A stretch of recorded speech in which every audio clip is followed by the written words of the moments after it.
to the extent that it talks about stopping smuggling across our borders. But, Mr. President, I think that we are administering a wrong dose of medicine for a sickness that seeks to kill us.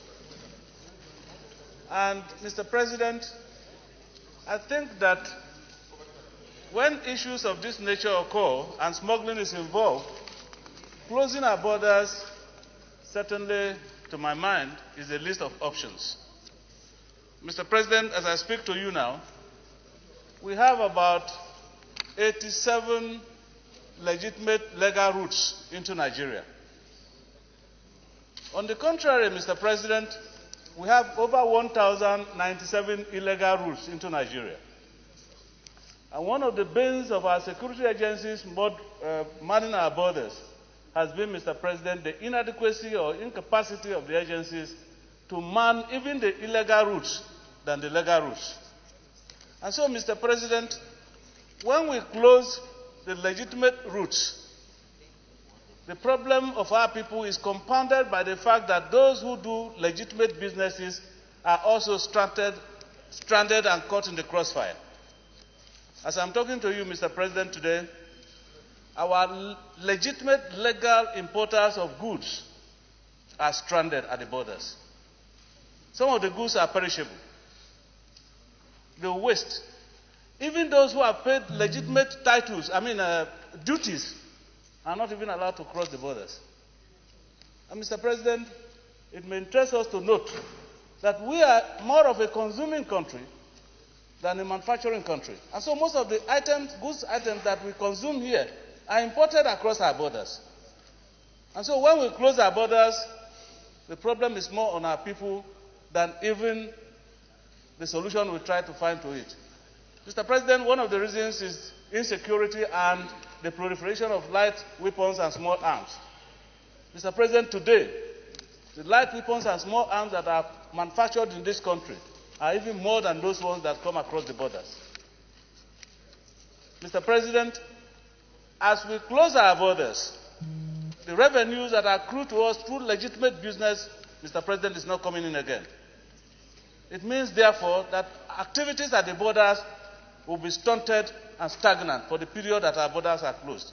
This affects certainly our economy and affects the revenue that are accrued to our country. Mr. President, like one of our contributors has said here, just a few meters outside the borders, you find Nigerians living across the border. The same thing happens across the Nigerian side too. And so these people definitely will be caught, like I said, by the crossfires. So, Mr. President, I think that most of the time, some of the actions that we take are anchored on the spontaneity of the time. When things happen, we begin to look for solutions. I think the permanent thing to do, Mr. President, is to ensure that some of the things that are imported and smuggled into this country are produced in this country and compete favorably with products from other countries. Secondly, Mr. President, I can tell you today that even the single item of rice that we are talking about, for the past 2 years, Christmases, the people of my constituency eat more of our local rice because we have a vendor in our place of Abba rice, locally produced. We no longer know how to eat foreign rice anymore because Abba rice competes very favorably with rice imported from outside the country. And besides, Abba rice is cheaper than the rice imported from outside the country. And so people find it more convenient to buy Abba rice rather than imported rice. So, Mr. President, while we commend the President for making efforts to stamp out smuggling across the borders because smuggling is evil, we must address ourselves as a nation on the appropriate steps to take so that the preponderance of the negative effect against the positive effect of what we do does not fall more negatively on our people and consumers than the positive effects. At the moment, Mr. President, I think that there is need to review this policy of border closure because it doesn't offer solution to the problem of smuggling into this country. Thank you, Mr. President. Distinguished Minority Leader.